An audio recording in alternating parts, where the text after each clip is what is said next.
Big shout to okjersey.com.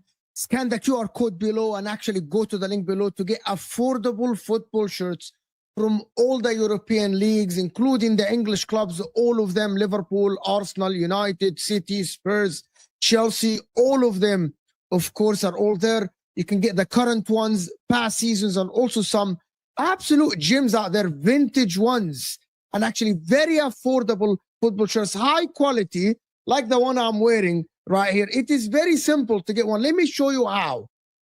You go to the website. It's very simple. You click on the Premier League, pick the club you want. For me, I pick Newcastle, for example. You go there, you will find all the current ones, training ones as well. You add whatever you want to the cart.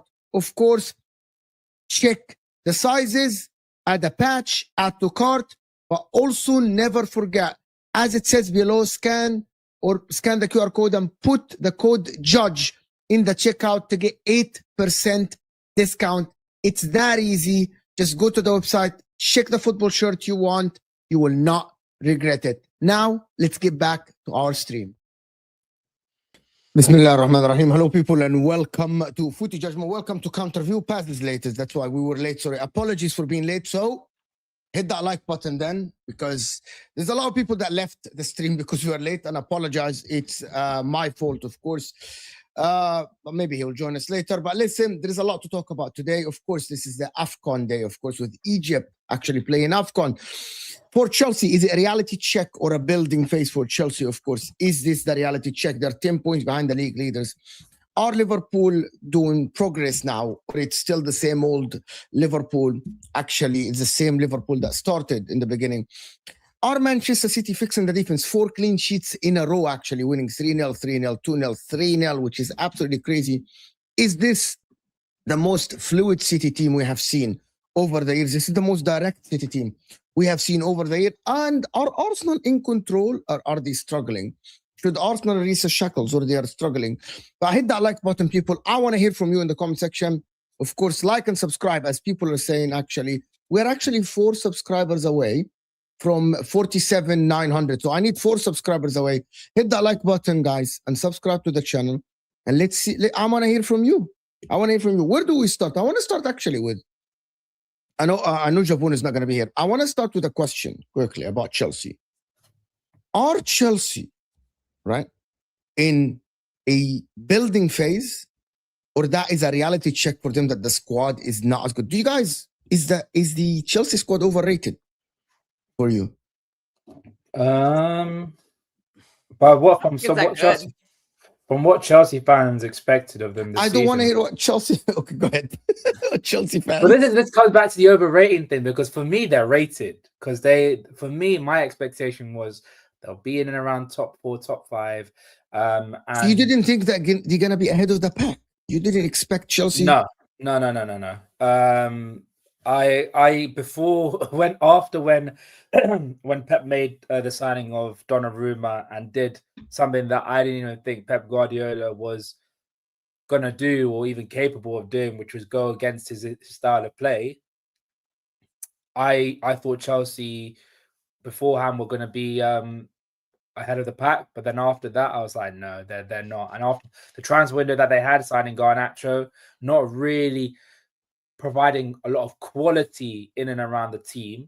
I was like, yeah, these guys are just going to be the same old. It's going to be the same old. They'll do a nice little cup run here and there, but they won't be anywhere near challenging for the league title.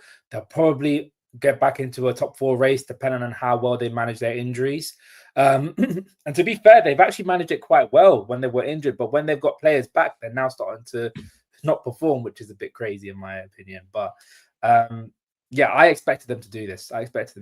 But from what Chelsea fans told us at the start of the season, you know, I asked a question. I was doing a solo show and I was talking to the people in the chat, and people in the chat will remember this if someone watched that show. The gap between Chelsea and City have increased, which it shouldn't. The whole target for Chelsea this season is to reduce the gap between them and City. And now we're forget Arsenal, because they say that Arsenal are not the benchmark, right? If City are the benchmark, City have increased the gap between them. Are you come on? Are you worried about Chelsea at all? No. Are you worried about them in the future, next season? Some of their squad, they have good pieces. I do like Enzo and Caicedo and Cole Palmer. That's a very formidable midfield. And I do like their fullbacks. I think Cucurella is a good player. And Reece James I think he's their only world-class player on their squad. But their forwards, I just don't rate at all. I'm not really, maybe they'll make a cup run, but I don't see them being ready for the league. And their center backs are just not good at all. And I know Sanchez is, has the most clean sheets and he has very good statistics, but I still just don't rate him that highly as a keeper. As Rams brought up at Donnarumma, I think if they had signed somebody like Sanchez, by the way, Sanchez has been very good this season. I don't see him as an elite Premier League winning shot stopper, though. I frankly don't. I think they needed more experience. I think if they brought in a Donnarumma, a guy who's won trebles, he's won European trophies. He's a very experienced player, and that team just is lacking that kind of player, or those they need a couple of those veterans who've been there and done that, been in the mud, and can teach the younger players. Because even if they have some older players, they're older players who haven't won a lot. Like Cucurella is 27, 28, but he's never won anything outside of. He won the Euros with Spain.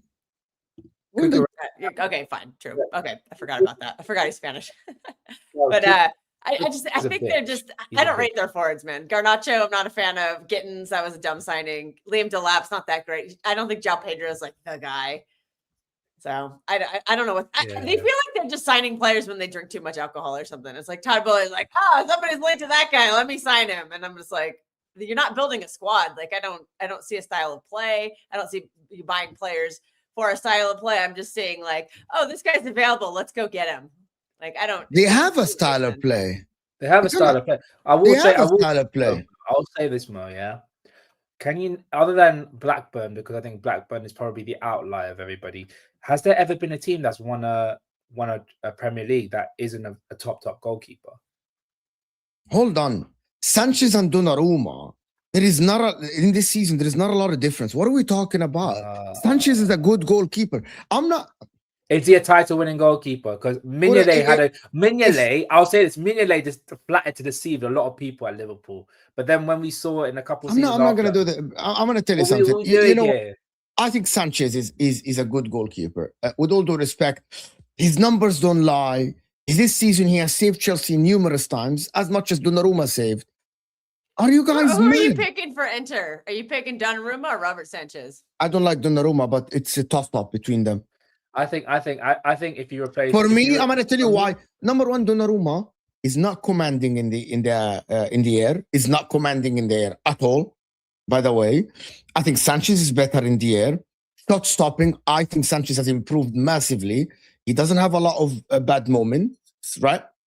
And by the way, I've been saying this since the beginning of the season. I'm not saying that Donnarumma is bad. I'm saying Donnarumma, yes, he won with PSG. But if I'm picking a goalkeeper, I genuinely believe that, yeah, Donnarumma has improved a little bit in his playing from the back. But I think Sanchez is better. Like, he's better in delivering from the back. He's better in passing. He's better in mid-range and long-range passes. He's not better. I'm talking about the passing from the back. He is better. Oh, yeah. Right? In terms of save percentage, they're the same. Donnarumma last season, by the way, in Liga allowed a lot of goals, and I think people. Liga, I think, to be honest with you, which is Liga is it's a very like fun, and they score a lot of goals. Now we're gonna say that Liga is a competitive. That's why he allowed more goals. I'm qualified to say that. Like you do yes, like you know his shot stopping is decent. Like he's decent at shot stopping, but when it who's decent? Who's decent?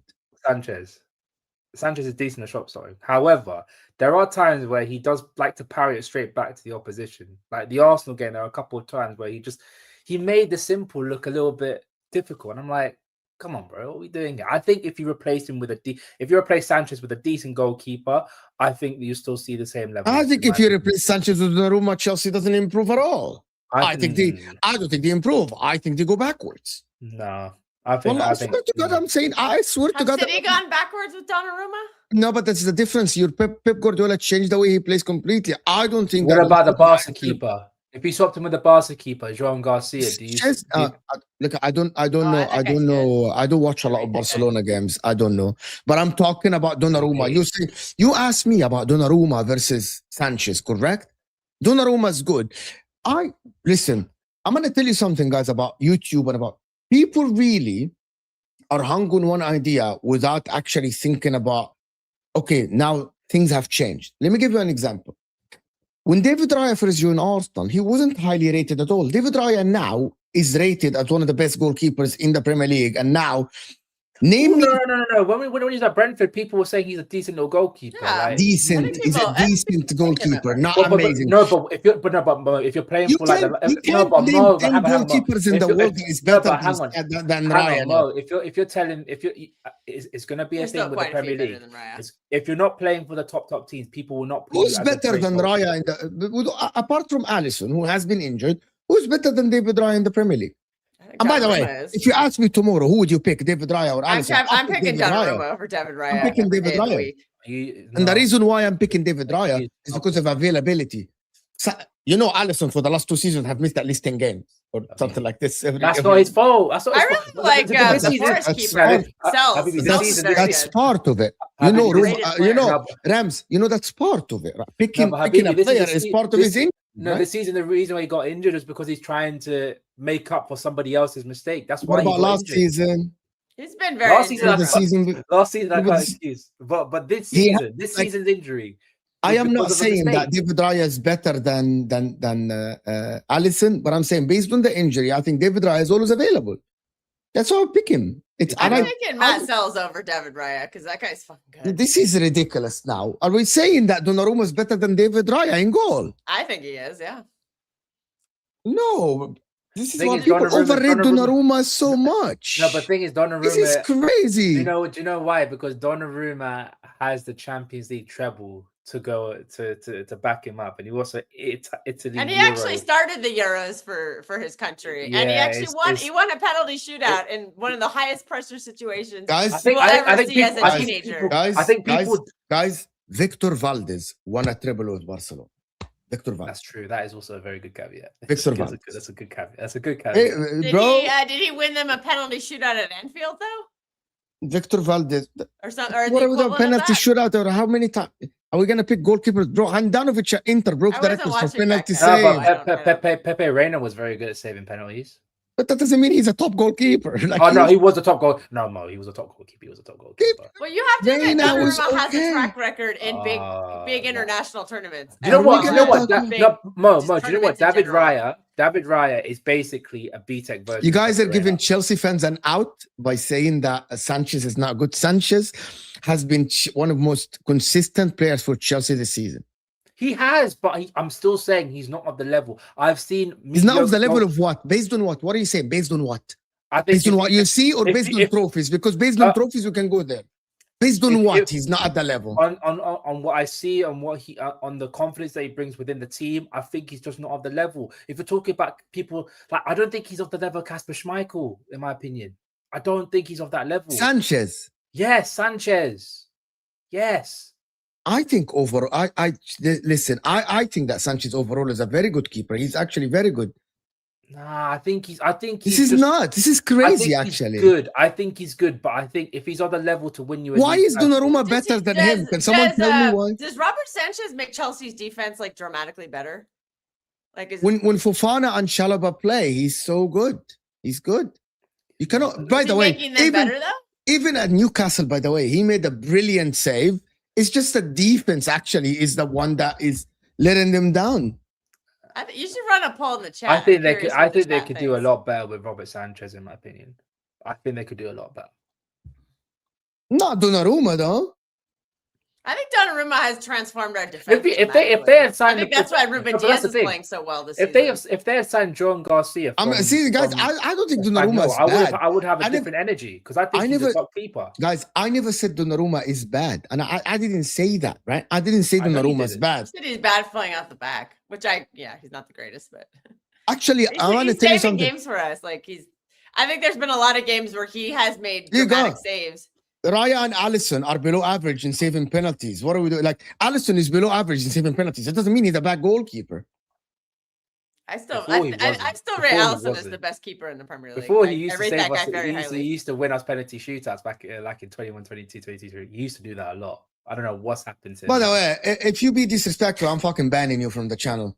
Oh, this is the guy from last time too who's giving you crap. I am banning you from the channel. If you've been disrespectful, I'm banning you from the channel. Genuinely, I am. Send your support. Send some support. Hey, it's Christmas, bro. Why you gotta be like that? I am not fucking waking. I'm not fucking waking up on a Monday morning here to actually have someone in the chat, bro, being disrespectful. If you guys don't like the fucking conversation, you can fucking leave. I don't care, to be honest. You have freedom of choice. This is not compulsory. Like genuinely, you're watching for free. Why are you watching for free? If you like, it's either you challenge the opinion, and I'm presenting opinion, right? I said save percentage. By the way, this season, Donnarumma has saved the exact same percentage as Sanchez, right? Post goal shot expected, they're very close to each other. In terms of passing, Sanchez has been better this season. In terms of commanding in the air, I'm presenting facts. These are stats. Everything can be measured. About stopping crosses, Sanchez has been better. I think Sanchez has been better in corners. I don't understand why people get triggered. And we're doing the trophy thing again because Donnarumma played for PSG, right? We say that. I think my opinion is this. If you're going to sit here and debate it with me and say it's a conversation, I will debate it with you. If you say Donnarumma is better, I will take it. You know what I mean? But my problem with people, again, which is the same conversation on YouTube, when people say Donnarumma is clear of Sanchez. Okay, based on what? Because he won with PSG. Okay, how do you know that? Anybody else? I'm sorry. Iraola won with PSG. Areola, the goalkeeper of West Ham. He won with PSG trophies. Fine, great. Was he the starting goalkeeper, though? He was. Areola was the starting goalkeeper for PSG. I thought it was Kevin Trapp. Areola won. I swear it was Kevin Trapp. Kevin Trapp used to play a lot for PSG. And even Kevin Trapp is not fantastic. It was a good goalkeeper. It was a good goalkeeper. Anybody wins with PSG. With all due respect, Mamadou Sakho won with PSG. Yeah, but respect. Only one with all due respect. League. With all due respect, the people that actually do the trophies thing, you watch football. Okay, if you don't want to watch football with your eyes, I'm going to tell you something. There is two ways of actually judging someone. It's either you do it with your eyes or you do the stats. One or the other, right? I do it with my eyes. Exactly. If you do it with your eyes, Sanchez have had magnificent saves this season. In terms of crossing, who's better in stopping crosses, Sanchez or Donnarumma? That is a weakness of Donnarumma's game, so I'd say Sanchez. I don't think Exactly this. But that's the thing. I'm talking impact on my team though. Like Donnarumma I think he's completely changed our defense, which is fine. That is a vague statement. That is a Everyone vague talks statement. about shit our defenses, but That is a vague statement. reason it's Can I gotten say? better. Can I say something? Okay. What if I come back and say Raya changed the Arsenal defense? Would that be a good I don't statement? think it is. I think Gabriel See? Saliba and Okay, they're how about- playing okay. 4 center backs in the back and they're playing 2 No, defensive again midfielders with the in 4 middle. center backs. That's what's changing their defense. Again with the 4 center backs. Kilk, their fullbacks are one of the highest fullbacks in the league in terms of positioning. Again, Kilk, statements like these are true because they play 4 center. Calafiori is he pops up in the 10 last game. Go check his heat map. I've seen 4 Timber center backs is very in the back winning high. treble, so I'm not dissing it. I'm just saying No, but it is what it is. by That's the not way, me dissing it. 4 center backs is fine. You can But have you gotta 4 put center backs. Don't context. forget, John Stones was a center back playing as But he played- as an No, but as he a didn't- I think- center he didn't play as a midfielder in a center back. Champions But League he final. didn't- but he You might didn't play remember as a- that one. Kilk, but he didn't play in the center back.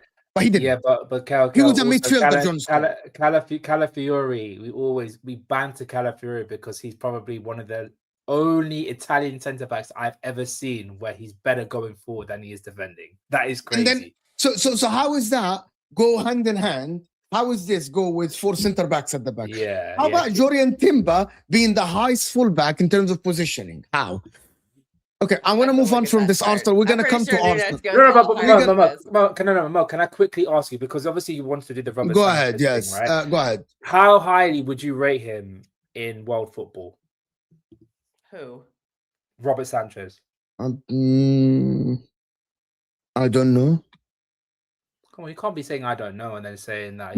I don't think you can name 10 goalkeepers in the world that are better than Sanchez now. What? But remember, I don't watch a lot of Bundesliga. You don't think there's 10 keepers better than Robert Sanchez? What about Serie A? Can you name top? I'm not going to say that better. I'm just Kobel, Oblak. I'm taking. Hang on, Kels. I'm gonna throw some names from the Serie A, right? Listen, okay, Mike Courtois, Maignan. Oblak. Is he better than what's it called? Robert Sanchez. The guy from Dortmund. Can I tell you something Garcia, about Maignan is fantastic. Maignan is fantastic. But you guys don't know Neuer about over Sanchez even in 2025. 100%. Can I just say that statement? Here is the problem. I don't watch every game for Milan, but the catalog of the simple near post and mistakes that is done by Mike Maignan is a big catalog that people don't know about that. Mike Maignan is a phenomenal goalkeeper that delivered for Milan when needed. But also Mike Maignan has done tons of mistakes for Milan. There are a lot of Milan fans who like, I don't okay, this Maignan is finished. Like that highly. No, but I'm just going to name names out here. What You're about? you're gonna take Sanchez over Courtois. What over about Sommer? Kobel, over Neuer, over Over Jan Kobel, Oblak? yes. You're gonna take him over Garcia. Yeah, but you're not going to be able to name 10. I wouldn't say over Kerbal. I think if you saw Kerbal like with this Kerbal Chelsea a lot. team, I think you'll see people will talk about him as one of the best keepers in the world, in my opinion. If you saw him for Chelsea, I'm gonna tell you guys something. I'm just gonna go back to this. We're gonna go back to the Matthias Nunes versus Timber thing. By the way, I bet everyone, if you cannot name 10 goalkeepers better than if you can name 10 goalkeepers better than Sanchez, you will name 10 goalkeepers better than Donnromma. Do we include the top 2? Do we include the top 2 or without the top 2? Who's the top 2? Alisson and Courtois. Okay, so for me, Alisson, Courtois. The top 10. This is for me. Alisson. Listen, I do watch every single league. Alisson, the ones I know. Alisson, Courtois, Oblak for me. Alisson, Courtois, Oblak for me. Jan Sommer. Now, you mad? I'm gonna put his names out there for you, bro. We want Inter fans want Sommer to be benched and the other guy to actually be. What about the Atalanta Martinez goalkeeper? I haven't seen much of the Atalanta goalkeeper. I heard he's okay. I'm gonna tell you. David Raya. Are we not rating the Sunderland guy? We're talking about Sunderland. We're talking about the Sunderland goalkeeper now versus David Raya and Robert Sanchez and Donnarumma. What are we doing here? I would not. No, I mean, not over Ryan Donnarumma, but over Sanchez. I think. For me, David Raya. David Raya is top 5 currently now in the world. For me, him, Oblak, Courtois. Even Oblak, by the way, has fill up. Oblak, Courtois, Neuer, and Alisson. I can't name better goalkeepers than this. I don't think there is 10 goalkeepers. Anyway, we hung on this goalkeeper thing so long, to be honest. AMT said Lehmann saved a lot of penalty shootouts, by the way. But he was a good goalkeeper. Lehmann was a good goalkeeper. Not the best, but he Lehmann was a good goalkeeper. He was better than Sanchez. This Courtois maybe. disrespect is blowing my mind. Mate, Courtois is the best keeper in the world by far. Who is the best sweeper goalkeeper in the league? Oh, Who's the biggest nutter in the league? is there even? Who's the this? best? Who's the best sweeper goalkeeper in the league? Actually, I don't guys, think. I don't. Is there really? Allison has no longer become a super There's keeper. not really a sweeper because he Ederson's doesn't run gone. forward because of the hamstring. Ederson is bro? no Can longer you stop there. it? So Can you stop it? Why I'll stop it? You're just doing this just to say, oh, he can't run no more. He's too scared to get injured. I think it's either David Raya. I think, to be honest with you, I think David Raya I and think Sanchez this actually. comment's right about saying that none now that Ederson left. I agree with that. So there really are any. I think we just there's no more room for a super keeper anymore. I tell you guys- I think football's changing. Yeah. Yeah. Can I tell you guys something? It's Because I have basically what Neuer and I have the Ederson I have the did. stats in front of me, right? I'm gonna tell you guys something about the stats. Okay, this is very strange. Okay, we are assuming that Man City are one of the teams that a little bit play like they don't play low blocks. Okay, this is in the Only when the situation dictates it. okay. In the advanced goalkeeper stats, right? There is a stats actually for defensive actions outside the penalty area for the goalkeeper. So they measure how many times goalkeepers rush outside the 18 area. So this is a very simple stat. How many times they actually get outside the area to cover distance to do the sweeper keeper thing? It's a very thing. Robert Sanchez 20 times this season. David Raya 30 times. Can someone guess Donnarumma's number? Probably not very many at all. 16. No. Is that high? That seems high to me. What about Allison? That seems not Allison high. will be very low. But you can't measure Allison because he was injured. No, but he still be. Would it be higher than 5, or would it be? What would it be? What would it be? I'm actually curious. I will check. This isn't ridiculous. Allison, Liverpool. Here we go. Allison, Yeah, this season. Donnarumma is absolutely that's not his game. So I'm actually surprised it's 5. I'm surprised it's All that right. high. Okay, we He can doesn't do that. Allison, by the way, Allison is actually up there. He done 15, which is very good for the number of games he played, right? Number of games he played. But because Liverpool play a very high line. Let me tell you about rush out of his goal or rushed out of his spot. Let me tell you a something that is very like you guys will be so surprised about this stats, right? There is the number of crosses, right? Crosses faced. It's 190 for Sanchez, and the rest are up between 150 and 155, 158. Okay, the crosses stopped, right? Sanchez is 28. Sanchez is 14.6%. You know what Donnarumma's stats? 4%. Number of crosses stopped. There is a difference, guys. The stats don't lie. There is a difference between the two goalkeepers. In terms of shot stopping, the percentage have actually been very close to each other. Because Man City have kept a lot of clean sheets, and because Donnarumma has improved actually. Yeah, Donnarumma is the reason we're keeping those clean sheets. He's improved, and I see. I have to admit this. I'm an honest guy. I have to admit this. Donnarumma has improved lately. Who would massively. you rather have, Kelleher or Sanchez? Sanchez, of course. Ooh. Sanchez. I'd rather have Wow. Sanchez. I would rather have Sanchez. Big up my man. Big up Sal. Quivin Sanchez. Kelleher, yeah? I would rather have Sanchez. Guys, can I ask you guys something? We are not even on 100 likes, guys. We have over 300 people in the house, and we are not on 100 likes. Can we get the likes up a little bit, guys? We are not on 100 likes. For me, guys, the goalkeeper debate. 200 likes. Anyway, we're moving on. We have hung on the goalkeeper 29 minutes. You did this. You did this. No, I didn't. You guys started with Chelsea Donnarumma. needed more experience, and I gave a player they could have signed. I think they could do better. I think they could do better. Anyway. Oh, there he goes. Oh, Allison. He's showing Allison. I do rate Allison pretty highly. I still think he's the best keeper in the league. He Even is, with his probably. injuries, I'm just a big fan of his. For Raya, Raya stopped 11% of the crosses against him, which is much higher than the rest. But see, you're doing this. You're doing. I have literally just clocked. I haven't even plugged in my microphone. No, I thought your sound looks good. I thought your sound looks okay. What position do we break down next? No. Anyway, long story short, so the Chelsea, are they overrated at the end? Are they overrated in the squad? Probably the squad, yes. Because I think what Chelsea do is that they overrate the likes of Andre Santos. They overrate the likes of Garnacho sometimes. They overrate the likes of Joao Pedro. They overrate Neto. And that is the problem for me, you know? I think that is a problem for me. I want to move on to Liverpool. Yeah. And the question that I want to ask is, before we move to City and Arsenal, is have Liverpool progressed or they are still flat? 6 games, you haven't lost a game. Have you improved? Because we moved on from the goalkeeper, Ram. Yeah, we're no longer susceptible going in the back. That's the only improvement I have. To be It's a fair, good improvement. to be fair, we still are a bit of bozos at the back. We do tend to be a bit stupid, but I think overall going forward, it's still the same old bollocks. It's just very slow, very lethargic. But have we improved in the grand scheme of things? Of course we have. We're winning games. We're looking a little bit more solid defensively. We're not going fully gung-ho attacking wise.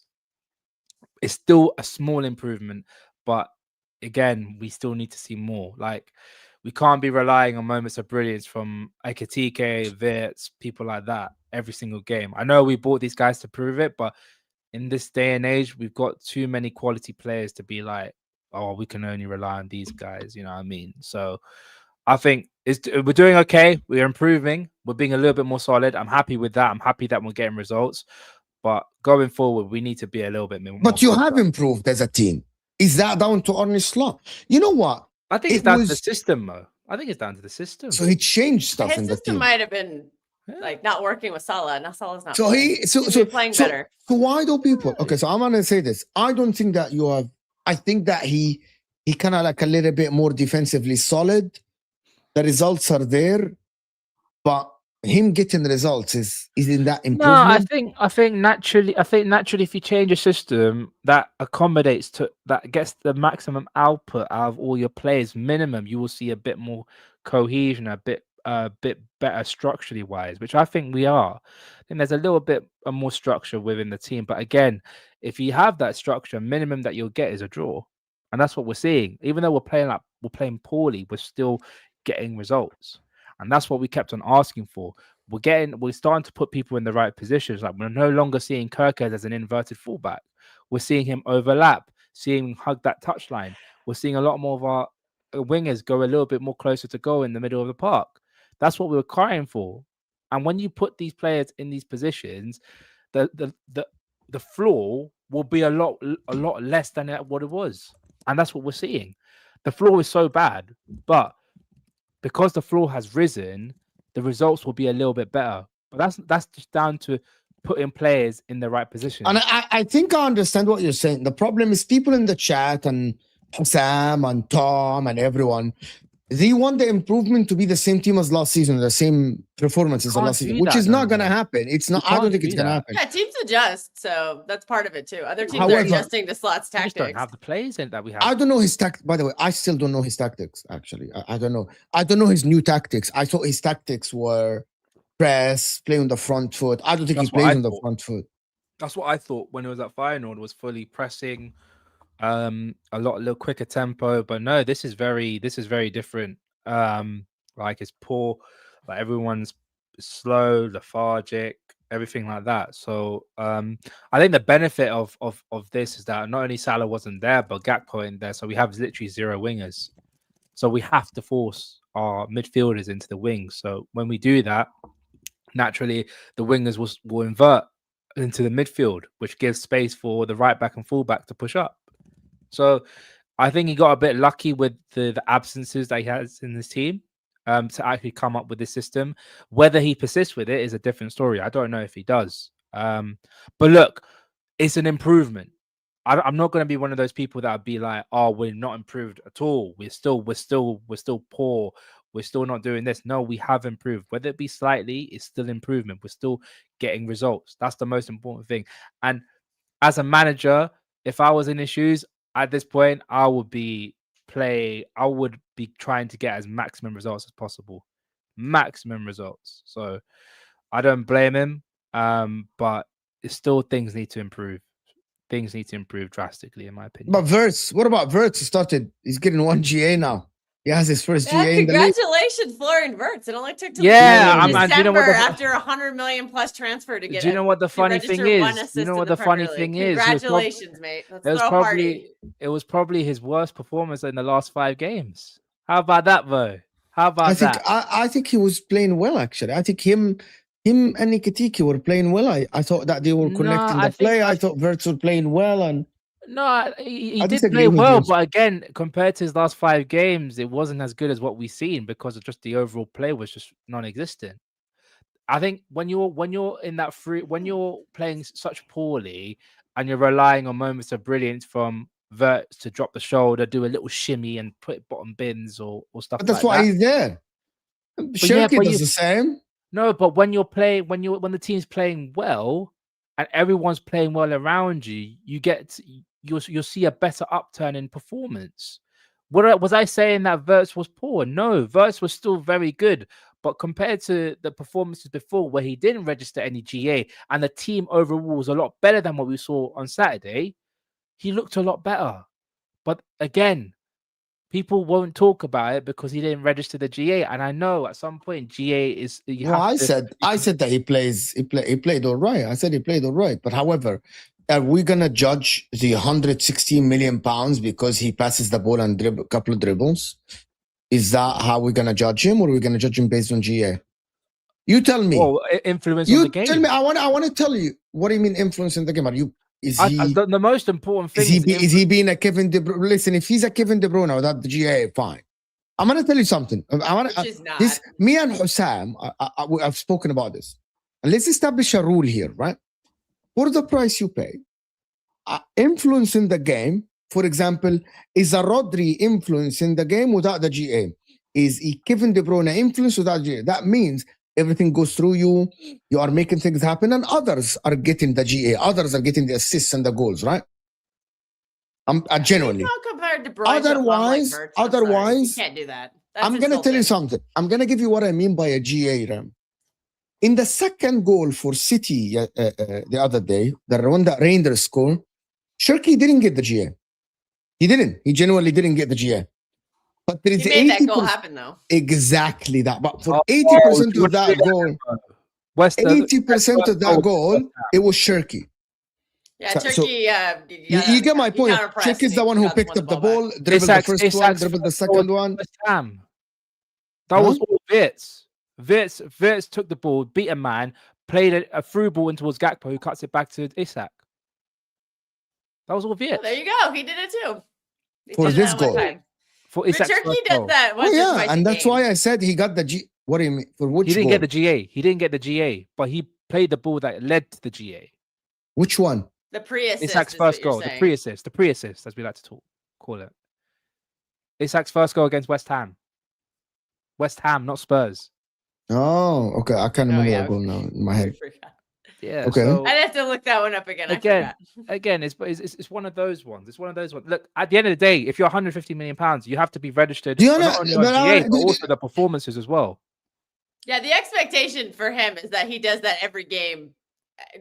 Just because that's what the expectation is for the price tag. Literally, you can't do that. Whether that's fair or not, that's just what it is. No, but again, I had to hear it for Jack Grealish for years. Oh, here we go with the Jack Grealish stuff. I had to hear it. So you have to hear it too. No, because I'll give you an example with the Paul Pogba stuff. I didn't expect him to do GA every single game, but I expected him to be like a technically proficient and dominating midfield presence within the Manchester United team. Yeah, when you're 100 million plus, you're expected to be the best player on I'm sorry. your team. Ryan Shirky played half his minutes. He created 10 big chances in the Premier League only.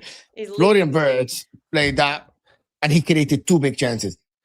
And do you know what I just said? Do you know what that means? But did you know what that means, right? Saturday. Like Ryan Shirky is doing that every time he plays. He's making things happen.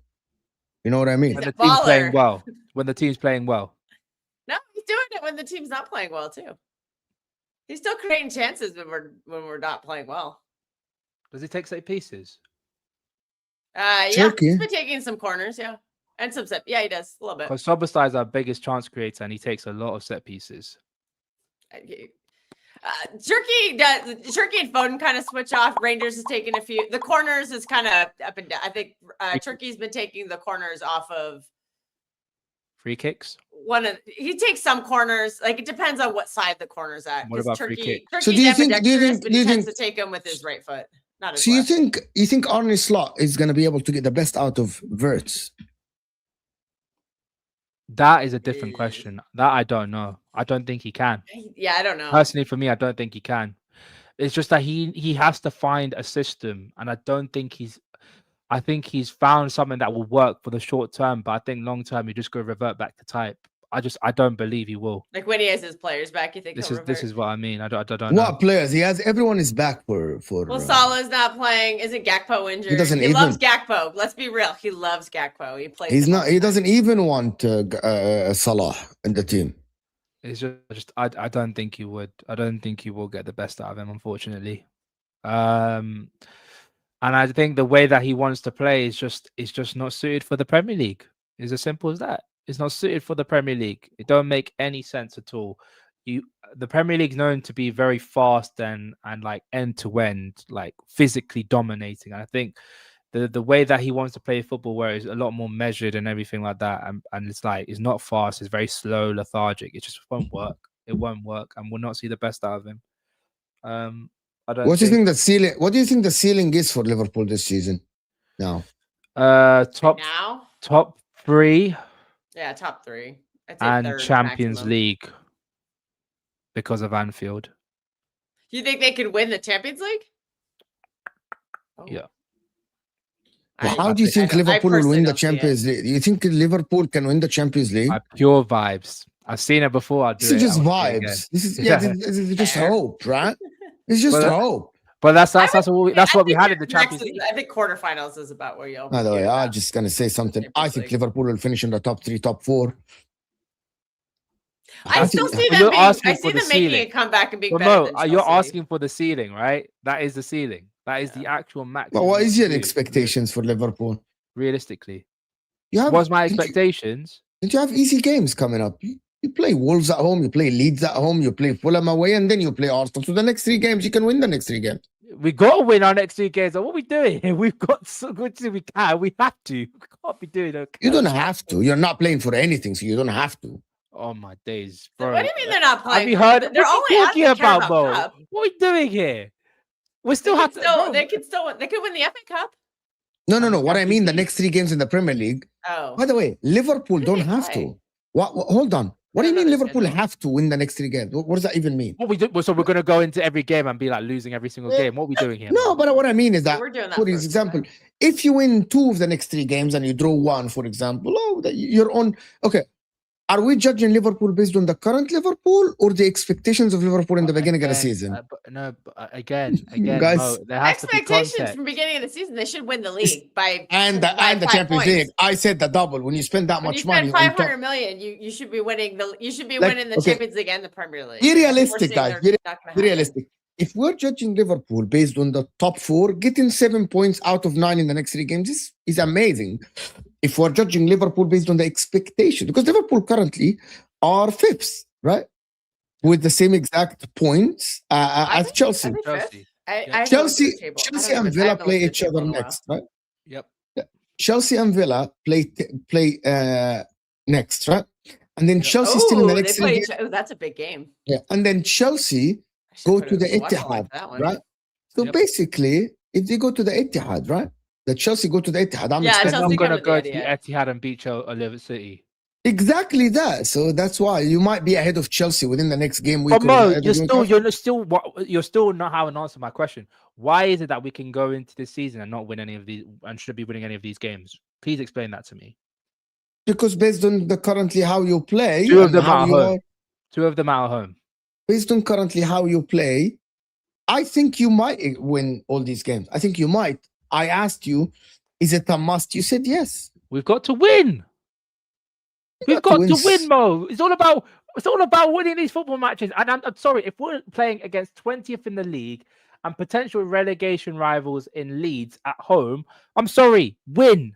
I don't want no draw. I don't want a know. loss. Leeds I did want to win win. at Anfield a couple years ago. Last time they were in the Premier League. Never say never. What, Leeds? Yeah, remember they beat you at Anfield. They broke your winning streak there, like Yeah, 2 but seasons ago. is this I remember is that that game. It was in like that extra Leeds time, and Leeds won. was that Leeds team better than this team? I I'll can't be honest. remember. I've To be watched Was the that games honest. was that this Liverpool season. team better than this team on I'm paper? not just gonna say about Liverpool. To be honest, They were playing a lot better. I want to Who say was our midfield I better wanna, then or now? Oh God, I don't. Who was that midfield? Henderson. It was probably Henderson, Fabinho, and probably No, I think Fabinho had left. Had Fabinho left? No, it was. No, it was the end of the line. It was the last season of Hendo and Fabinho. Yeah, so and, by they that, didn't yeah, have McAllister yet. it was, yeah. That other our one was. midfield now is better. Just put it. Let's keep it a buck. Our midfield was better, 100%, 100%. Oh, wow. This midfield is so much This better. comment. Sorry. great. Keep them coming. Thank you. Yeah. Hey, pick up Kate in the chat. Big up Kate. Big up Kate. I miss streaming with you, Kate. Big We up gotta Kate. get that girls panel back up. That was a good. For- that was a fun panel. Thank you for the 3 points, Kate. Merry Christmas. For Liverpool at the end, do we see Liverpool improving to be elite contenders under Arne Slot, or Liverpool should get a new manager? If he sticks with the system, yeah. If he sticks with the system and fine tunes it and uses players properly, then yeah. Will he do it? No, I don't know. I don't think he will. But if we're looking at it objectively, from what I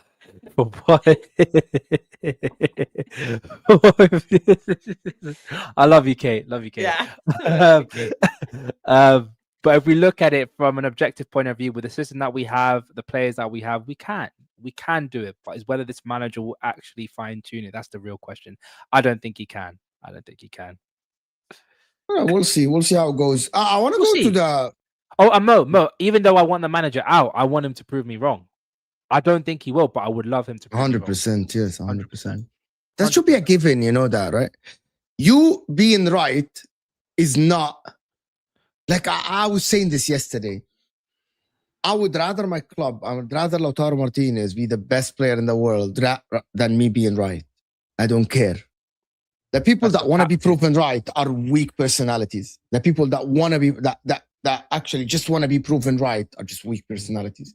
Because I would rather my club do better than actually me being correct. Mo, is if I get proven wrong, that means Liverpool's winning, Liverpool's playing better football. And exactly that.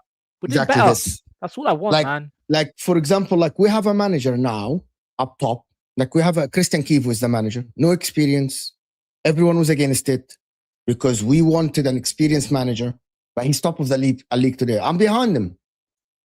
And I want to be proven wrong. I said that he's not going to be able to lead these guys. He's not going to be able to get their mentality up. But now, currently, I know that the mentality is weak at Inter, but we are top of the Premier League. But he's not a legend, but we're top of the Premier League. Not really? Not every triple winner is a legend. Really? He's been there for a while, though. Mm-hmm. Oh, he actually wasn't. Oh, he was at Roma. Sorry, I thought he was there from like 2002. No, he's not. Okay, never mind. No. But yeah, go back to you. Yeah. So for me, like I know how you feel. Like you want to be proven wrong. So that means Liverpool are doing better. To be honest with you, that's it. Yeah, that's the most important thing. That's the most important. Like I said this on multiple occasions, and I think people need to. I think a lot of rival fans need to remember this. Us being wanting a manager out. The main thing is what's best for the football club. We think the football club will not go where we want it to be under this manager, but the main thing we want is to be proven wrong, because we want to know. Because I guarantee every single person that's slot out wants this manager to do well. Of course we do. We want him to do things like what he did last season, the genius that he provided, doing what he did against City, doing what he did against Tottenham in the semi-final Carabao Cup, like playing really good football. We want that, and we want this manager to do well. I'm not one of those people that support people blindly. We want people to do well. If we can't see it, we want to be proven wrong. That's how I see it.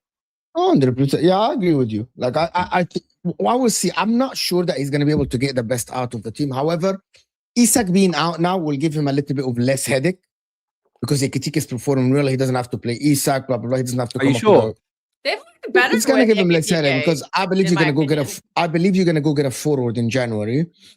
I think that Isak Ekitike Really? thing is a headache. I think No, so he's because of, I mean, no, It's it's a big, self-inflicted by the board.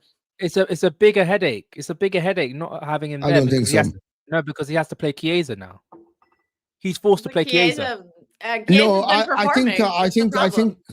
I think by January, I think you're gonna go and get somebody. I think by January you're gonna go and get someone. I think so as well. I think so, but You're gonna get a forward. saying that Are it's you a guys in headache. for Semenyo?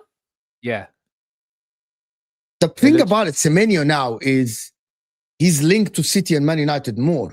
You know what I mean? you know what that means. Yeah, Liverpool do work behind the scenes sometimes. on those Usually, kind of things. usually, if a team is if a team is ahead of us in the pack, that means that we normally get them. Luis We'll Diaz, see. for example. Luis Diaz, for example. I don't think you should get Semenyo now. I genuinely believe the team that should get Semenyo are Man City and Arsenal. I think we Arsenal should need a get left Gay. winger, and Man City really need a right winger because Shirky is more of a 10, and everything is falling on Doku. We saw Savinho play; he's not great. I think City should get Semenyo or Arsenal. To be honest, I think Gay should still be the main thing. The main thing should be Gay, nothing more. I'm not sure if he's gonna leave in January. To be Go honest, overseas now. That's because I'm not sure if he's gonna it's go a in fat January. sign-on bonus, I don't know. and he I could don't sign know. with. He could do a pre-contract starting in January for like Bayern or Real Madrid. And let's be real, if Bayern I or don't Real think- Madrid call, who's he picking over? I don't think Is he he's gonna. pick As long Liverpool, as Bayern Munich, or Real Madrid? Which one is he as long as Crystal Palace are doing okay and doing well, I believe that he's gonna stay and get his signing bonus at the end. You know what I mean? Yeah. Like I that still is think it. that Crystal Palace, they might have to keep him because Glasner could threaten to walk out again. He's gonna walk. Glasner's He's gonna walk. walk at the Oh end of the my year, but he days. could The say, thing "Nah, I'm about out the thing January." about this Glasner guy, he thinks he's better than he actually is. Oh, bro, have you seen their form? Have you seen their form? I'm sound so like so. They were in fourth place until we bitch slapped them.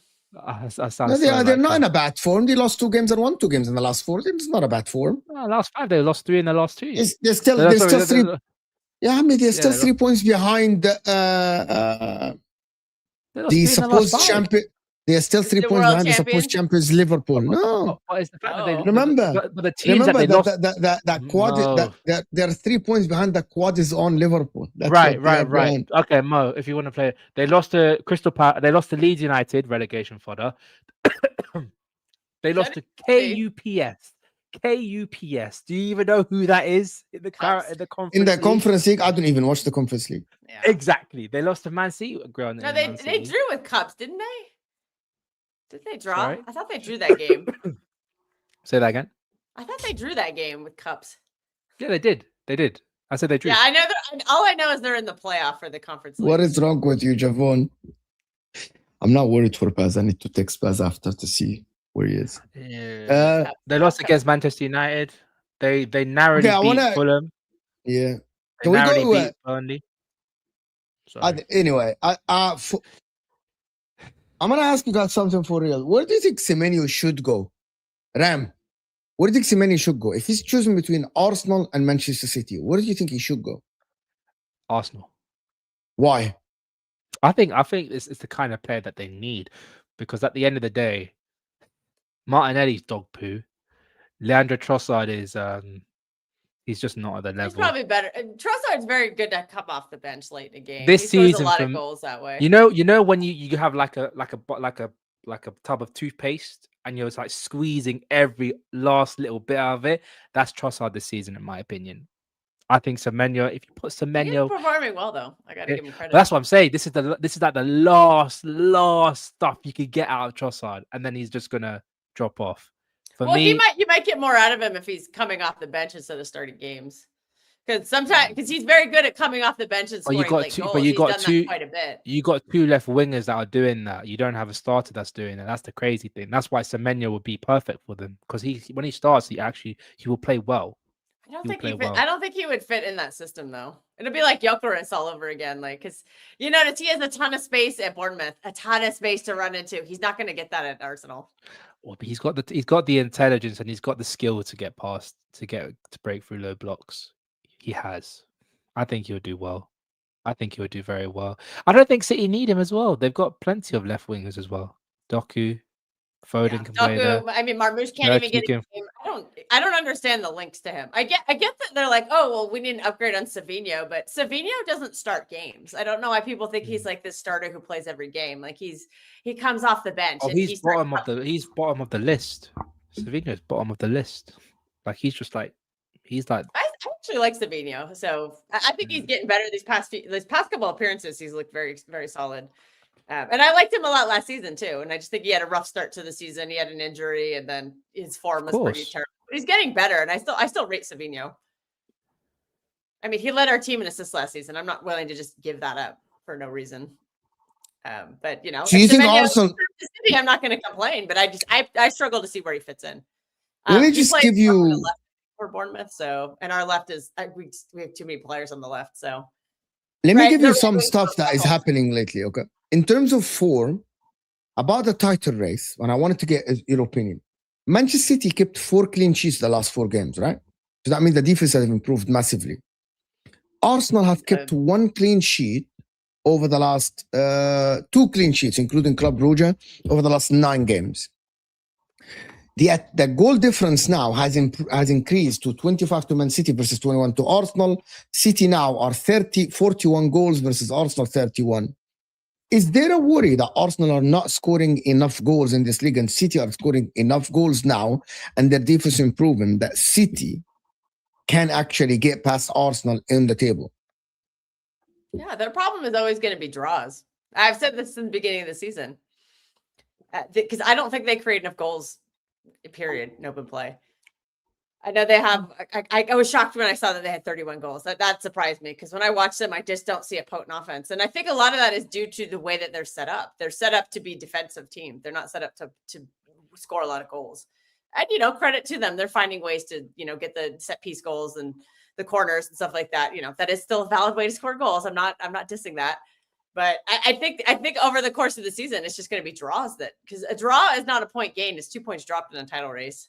And Liverpool know this. They have lost titles for drawing too many games. Arsenal themselves lost it from drawing too many games a couple seasons ago.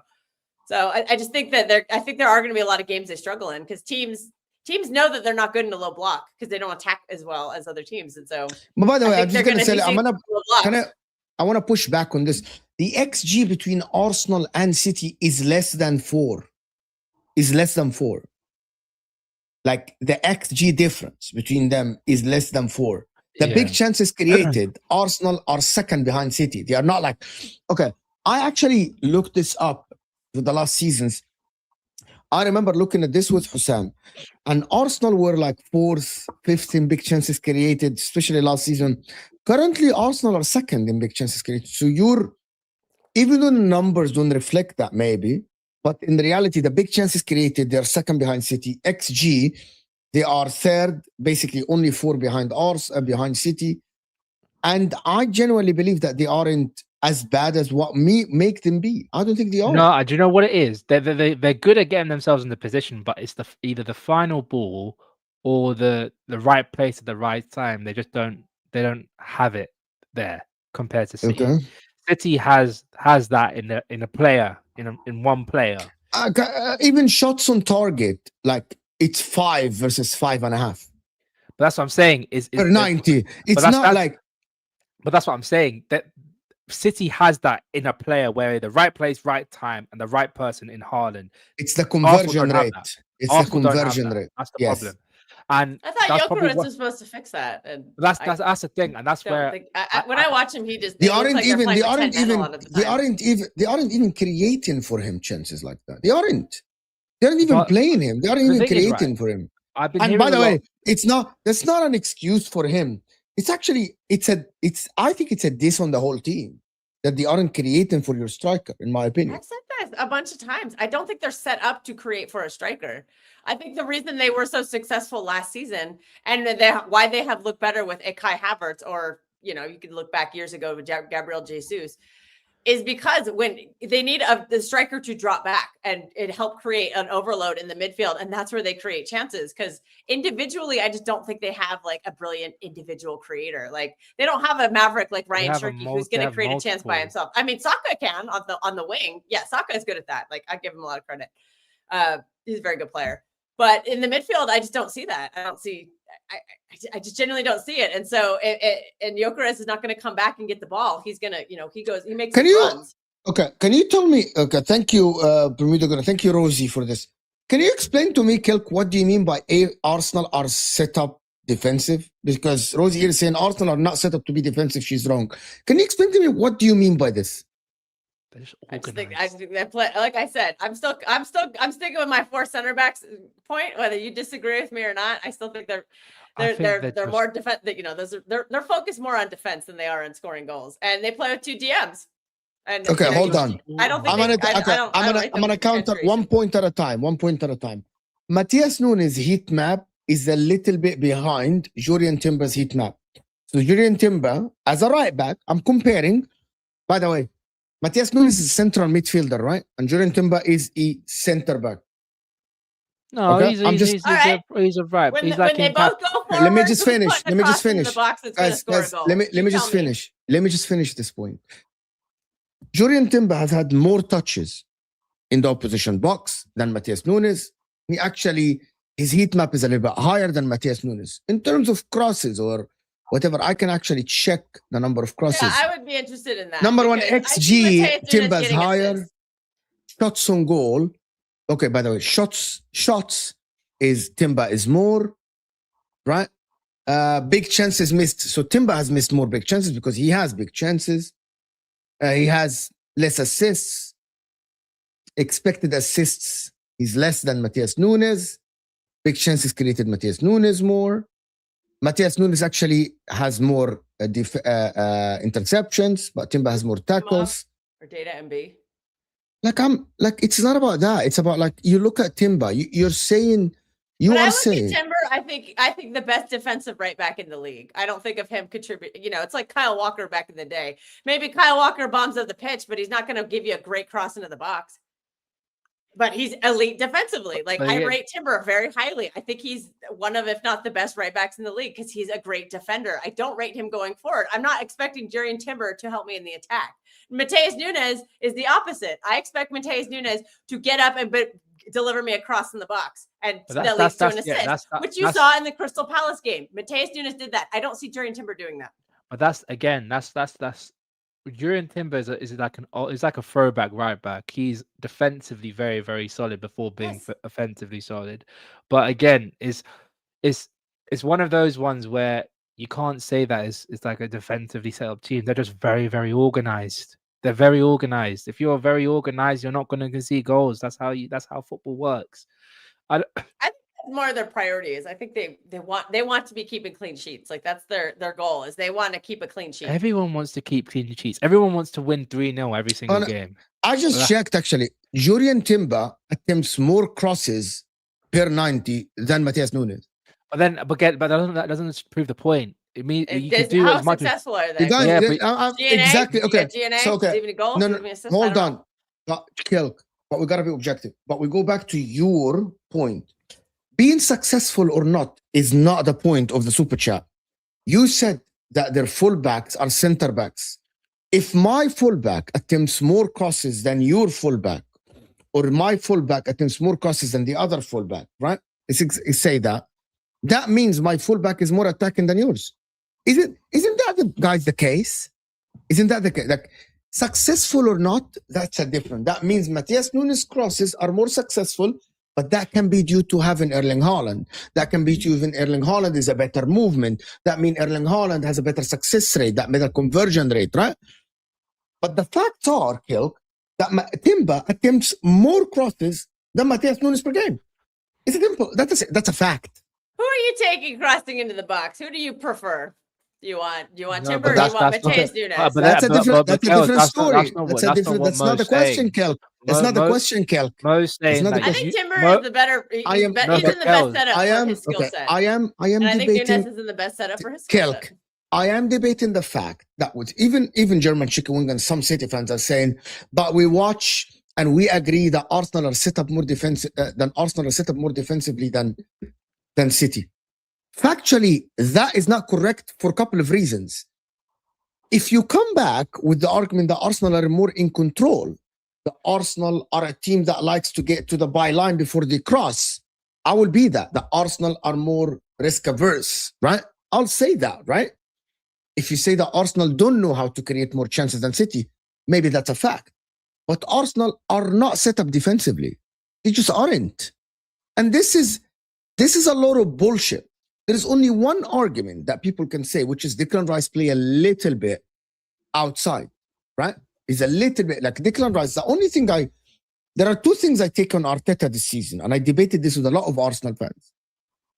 Number one, I would love Arsenal to do more early crosses, right?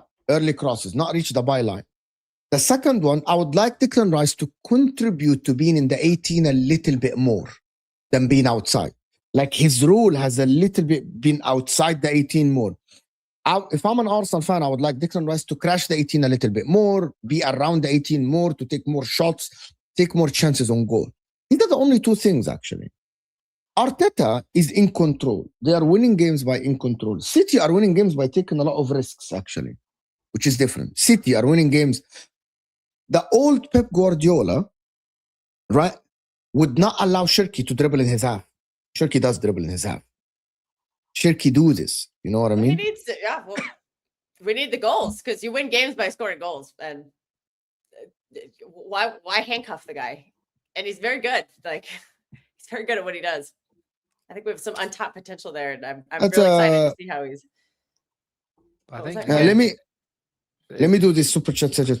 You can see Arsenal players realize it's more about the final run-in. We are playing games and winning in first gear, conserving energy. One of the other things that I have seen lately, which is something that as much as we say City will improve, everyone is saying that Arsenal will not improve. You seen that, Ram, right? Like everyone is saying that Arsenal have hit the ceiling this season, but they say City will improve, Chelsea will improve at the end, and then at the end of the season. I'm like, so based on what? And I'm not sitting here saying that Arsenal win the league or not. I'm just saying the difference in analysis between analysts. Like I sit here and I say City actually will improve over this. I think City will get better. I think Shirky will click more with Foden. I think when Rodri is back, it's going to get better. I think Haaland will click more. By the way, we haven't seen full Doku left and Shirky right yet in like a run of games. We haven't seen that yet. And I'm expecting City to be lethal if they have Doku on the left and Shirky on the right together for like a run of games. Where does We haven't Foden seen play? that. Huh? Where does Foden play? It's going to be the Foden 10. plays Foden is everywhere. always going to be the 10. Now, Pep Guardiola has deployed Foden in the be right, be left, be 10, be behind the forward. The Rangers be will away. be- Rangers will be in the He's very pivot. successful there. It will be. I think it will be Rodri, Bernardo Silva, Foden, Shirky right, Doku left, and Erling Haaland up top. Oh, but I genuinely believe that will be the lineup for City, unless they go and get a Semenyo, right? Big up Ryan for joining us. I believe that, and that's what I believe. You know what I mean? Set up defensively, check our field tilt. Don't call me love, you weirdo. That's a I don't proper appreciate that. geezer thing. Be That's a proper respectful. geezer thing. Yeah, don't do It's that. a Cockney thing. It's a proper Cockney thing. I don't know people's Yeah, but cultures, don't but do people that. accept stuff I don't know. Yeah, but Like no, but even in Arab culture, that is not like. even in England, girls don't like that. They don't like that. They don't like that at all. Wayne, But thank you for Unac- the super chat. We appreciate that. unacceptable, Wayne. It's different Yeah. people culture, and some people don't accept it. But we know where Wayne's from. Don't worry. Wayne is from America. Well, he's from America. Oh, boy, you have no legs to stand. You have no leg to stand on. Yeah, I Americans just- don't say that. You know, I just unless noticed they're that. like Italian and crazy. I just noticed this because of the dollars in the super chat. Oh, I just yeah, no, noticed that. I didn't know. Yes. he could be English working in America. Who knows? No. Rosie's saying she moves the goalpost when she's debunked. I've been saying the same thing all season. But doesn't mean it's right, Kilk. When I watch Arsenal, that's my No, but that's my that's conclusion when I watch them. But your point is, you could argue the 4 centre backs point because the quality in the left back is a different story, but the quality of the crosses going into the box from the right back isn't of the level. That's where I could be like, yeah, you're playing with 3 centre backs. However, disrespectful. Whoa. However, calling Arsenal a defensive team is not saying they're bad. They have the best defense in the world. But what's wrong with that? But when you compare defense, you think of Inter Milan under Jose Mourinho. You think of Jose under Chelsea, and they won things, didn't they? So I'm comparing them to like a good team. Yeah, real insulting there. Yeah, but they're not a defensive team though. That's the thing. They're not. They're just very, very organized. They're very organized. How dare we be organized? How dare we? Yeah. I think when you're playing 2 CDMs at 4 center backs, that's a little bit more defensive for me. You could argue nowadays with Mendy. You could argue he's the sole CDM as far as Arteta is concerned, and he's moulded from day one. But it's hard to do it because certain other issues behind the scenes with other players in the past. He wants to make Rice a box to box, so that defensive issue, but could push forward and drive forward the ball, and be that link up between the pivot and your other guards or Eze's and the wing play, and eventually it benefit the striker. Because I've been listening, and this is the thing that no one's really cottoning on to as a whole within the YouTube side of things and social media, that we've played for years without no striker, for I say years, like 3-4 years without an actual striker. And the players have been so used to ring play, especially from Saka's point of view, that their instinct is to pass to Saka. Or if he's in the box, pass to him or Martinelli. They're not having the instinct. There was a moment in the Everton game where Timber's at the ball, and the natural instinct of you've got a striker like Gyökeres is to pass across and you tap it in. They're not doing it; they're pulling it back. They've not as he got to adapt to the league; they've got to adapt to him, and that's where we're having that issue up front. It's not only this. Ryan, I think you lack the quality to get the best out of Ryan, I actually think there is. But I, to be honest with you guys, yesterday, let me do these super chats first. Gabriel injury reason for fewer clean sheets. Fair enough. And he's going to be back soon. And I hear that. 2 clean sheets in 9. Yeah, before that, you had 8 clean sheets. It's maybe Gabriel. And again, you're playing tough games. You're not, by the way, people are asking Arsenal to keep clean sheets every game. It's just, that's not going to happen. No. It's definitely not going to happen. I'm just going to say something. There's 17 games played. Arsenal now are on course to 22 goals conceded for the whole season. That would be a very good thing. Arsenal doesn't attack with numbers compared to City, Liverpool, United, and Chelsea. Watch how Arsenal plays against the top 6 in the past year. But it's not only against the top 6 German chicken wing, right? It is not about the top 6, right? I actually saw something, and I swear to God, I saw something that is yesterday. I saw a compilation of how Wolves and Everton played against Arsenal. I swear to God, Saka was trying to cross the ball, and there was 8 players in the 18 and 2 players on the edge of the 18 for the Everton and Wolves. And I'm like, Arsenal have only 4 players in the box. It's very low probability that you score.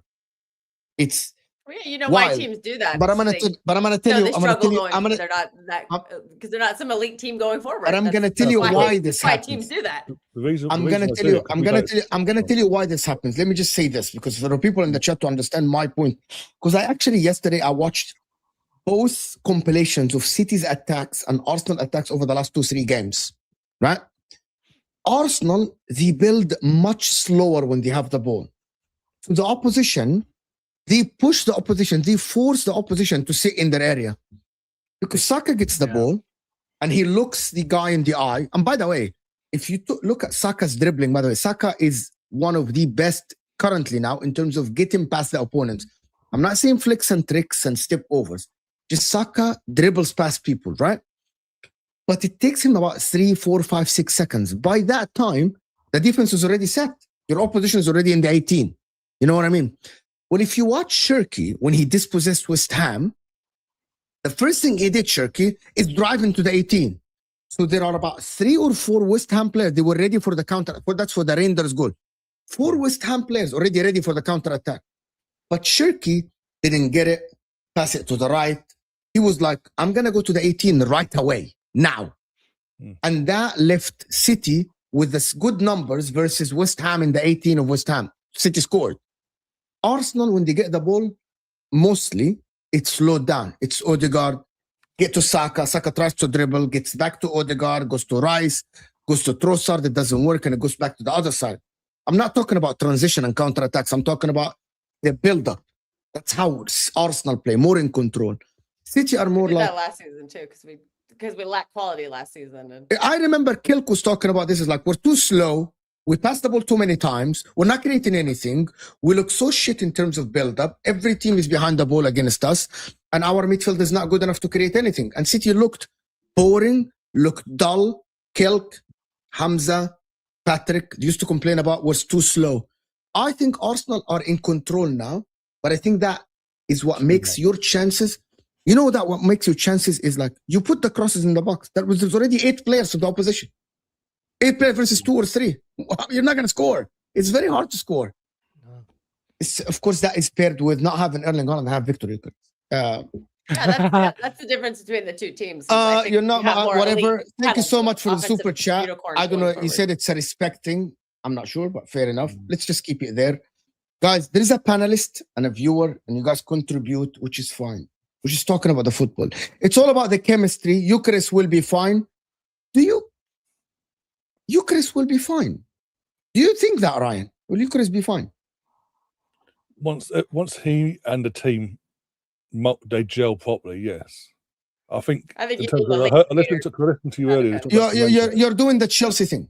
No, because I listened to what you were saying about Semenyo earlier. I think if we were to get Semenyo, that automatically you're putting him into that attacking threesome with Victor and Saka as a trio. That in itself changes, because how he attacks changes how we attack, in terms of he'll get the ball, he'll run with it, he'll find Victor, he'll look for Victor.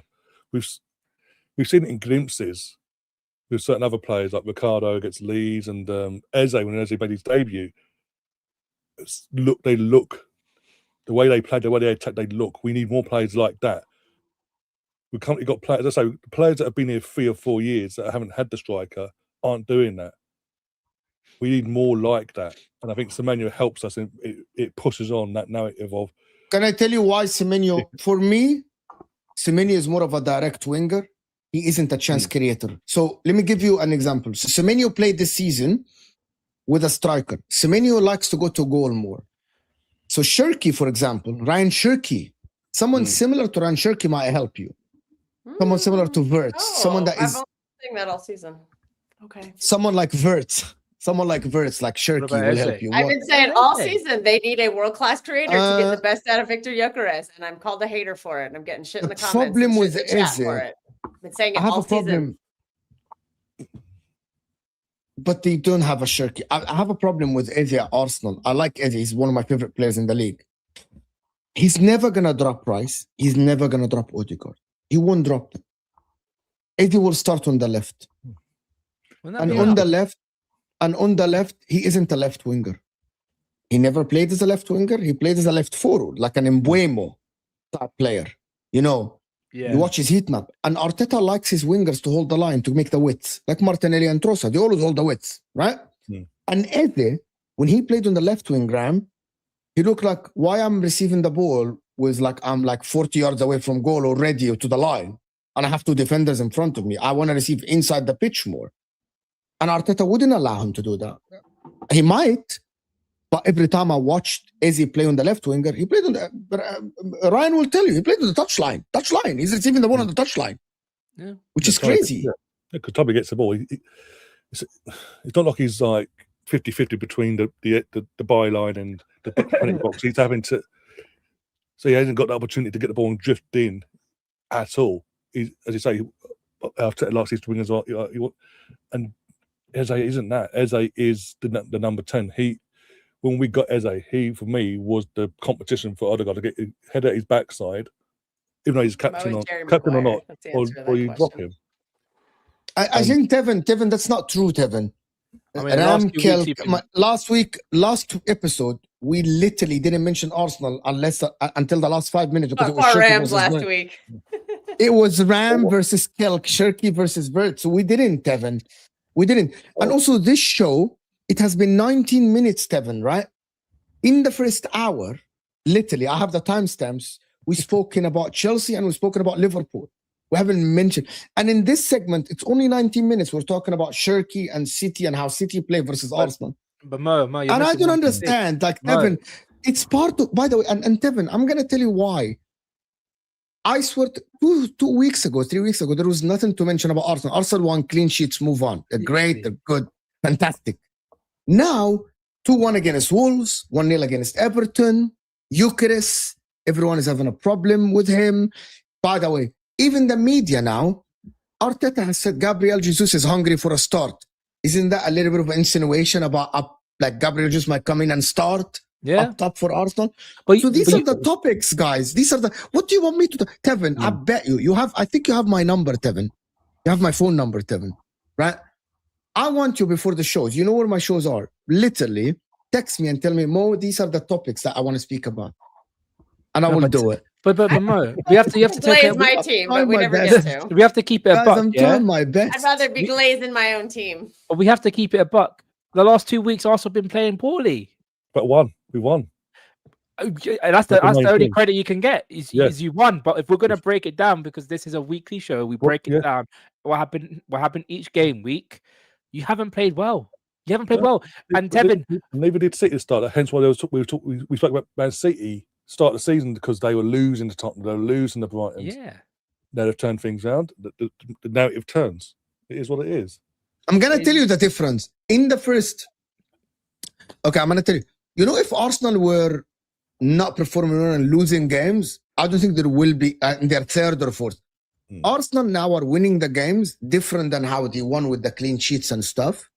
That's why but you are still top. That's why there is a talking point. City have improved. That's why there is a talking point. Chelsea are underperforming. Huh? I think we look a lot better.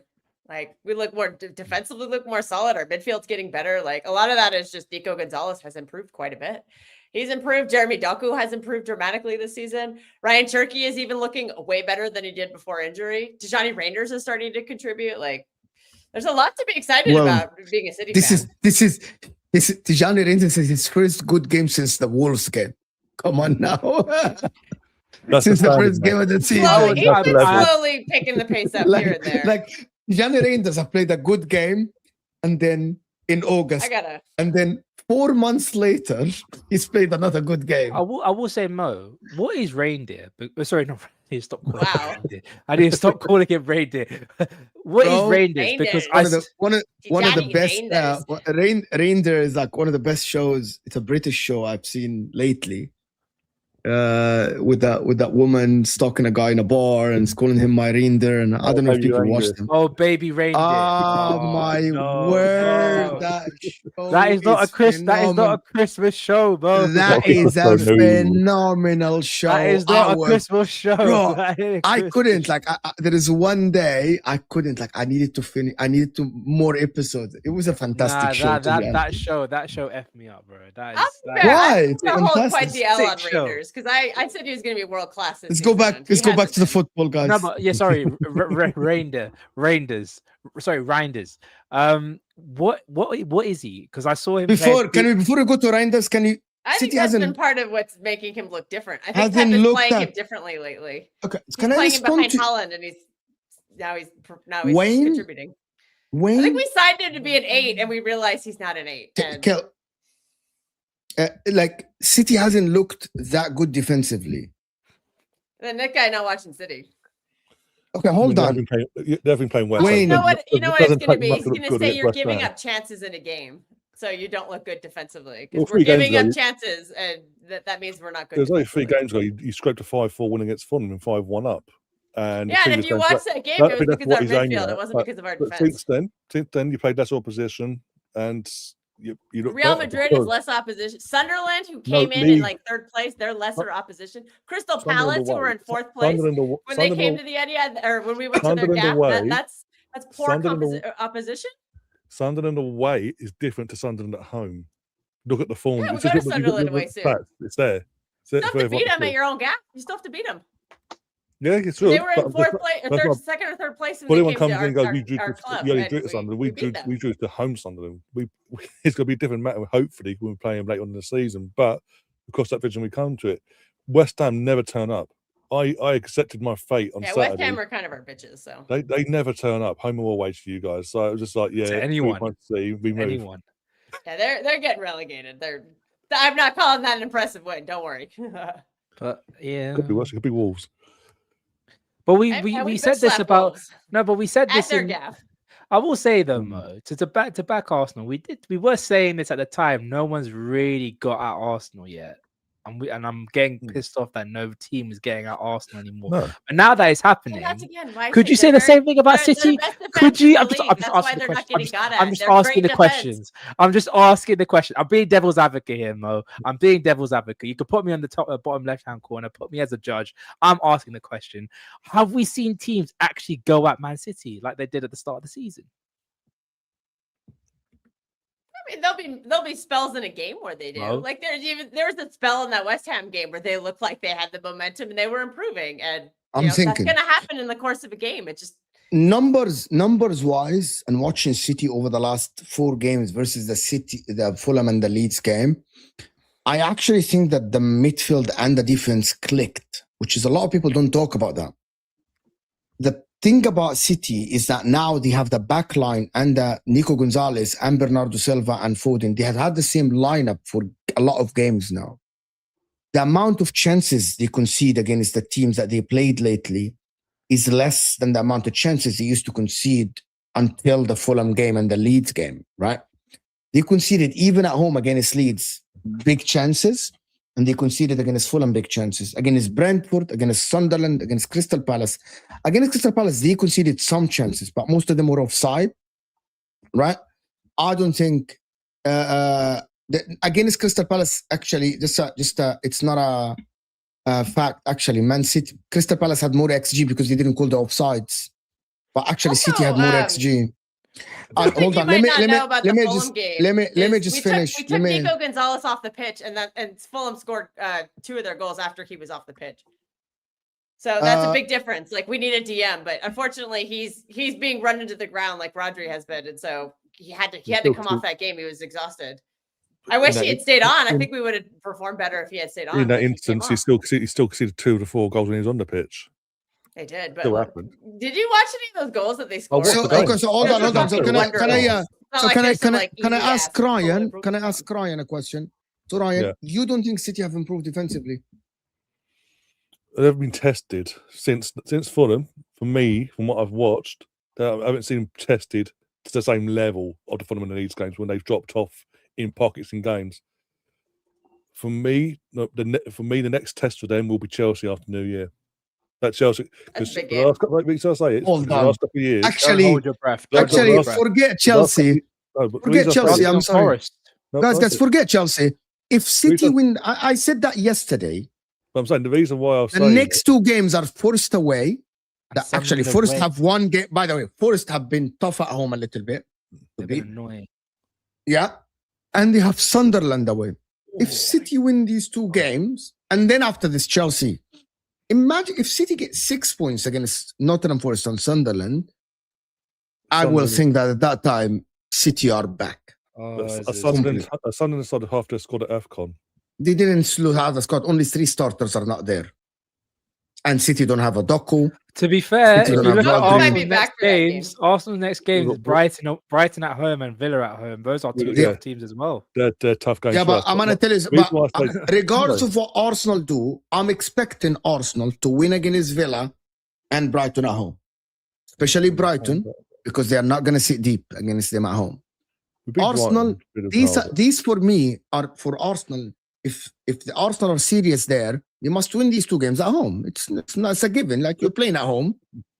But this is what I was saying about Chelsea just came in, is because of the last few years, Chelsea, I don't know if it's home or away in the new year, Kel will know more, but Chelsea's in the last couple of years, even with their transition, have been difficult for City. The 3-3 draw, the 4-4 draws. That was 2 years ago. Last year we beat them twice and we were terrible all season. But that's something that evil. When you least expect it, they they're bastards. Sorry, but they are absolute. They turn up. They turn up for big games, and that is a big game for them, home or away. I don't know where it's. I don't know if it's home or away for Chelsea, but that's a big game for them. And they will turn up unless Sanchez has another nightmare in goal like he did last year. What is this? Is this for against City? It's going to be a tough midfield battle, but I think we have more quality up front. I think it's the second or third of Jan. Outweigh what they have up front. I think it's the second. We have Erling Haaland. He can, I don't think he's going to be like, ooh, Trevor Chalobah. Like, ooh, I wouldn't hold my breath on Chelsea versus City, in my opinion. No, but I'm saying that's the next because I say this because the teams that they've lost against in terms of start of the season, it was Tottenham at the blue at the Etihad. We always lose to them at the Etihad, though.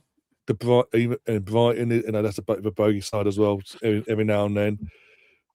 But it's when you least expect it, something happens, and that could. But barring Forest at the weekend, Sunderland, I think they'll win.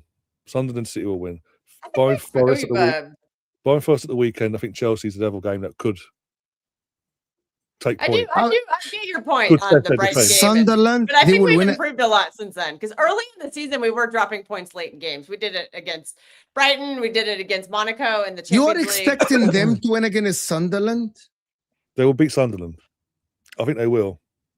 Because you've got Foden in form, Haaland scoring goals. Unless them two don't turn up on the day. I think Doku might be back for that game also. That's where they might have an issue. Apart from that, they're the two that they'll get them to win. Teams had so many clear chances, let's be real.